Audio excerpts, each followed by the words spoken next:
And they talk about regular, everyday things that people care with. Like, have you ever had a cough for longer than a week? Have you ever felt sick? Have you had a cold? Like, they really put fear into you, and it's putting that picture in your mind.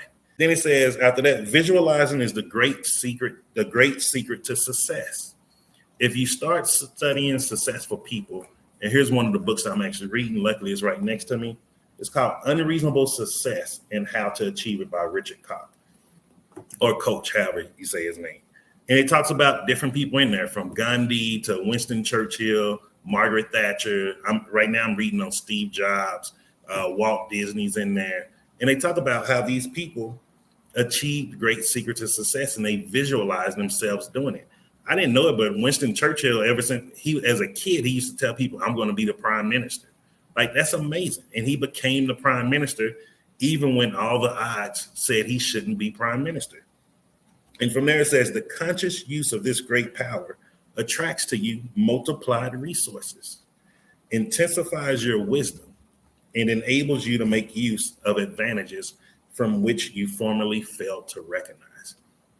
Now, this is really crucial because a lot of times, a lot of us think opportunity is not here around us, or it's, just not in our area.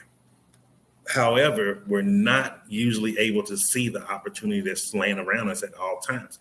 Sometimes the opportunities may come through the one thing you didn't want, or it may come through the one person you didn't want to see, or the person you didn't even expect to see. A lot of times, our opportunities that's going to help us usually come from other individuals. However, one of the things we've been taught since kids, especially in America, the United States, I'm sorry, I don't like using the word America because it's the North and South, and Central. And so because we've been taught stranger danger, don't talk to strangers as kids, they force that programming into our minds. From birth to 7 years old, all the things that we're taught or we're told, everything that's around us is implanted straight into our subconscious mind. Once those programs go into the subconscious mind, they run on autopilot. We don't have to think to do certain things. This is why Earl Nightingale says most people do not think. And the reason being is because most of us only run on the programming that we've been installed in us up to 7 years old.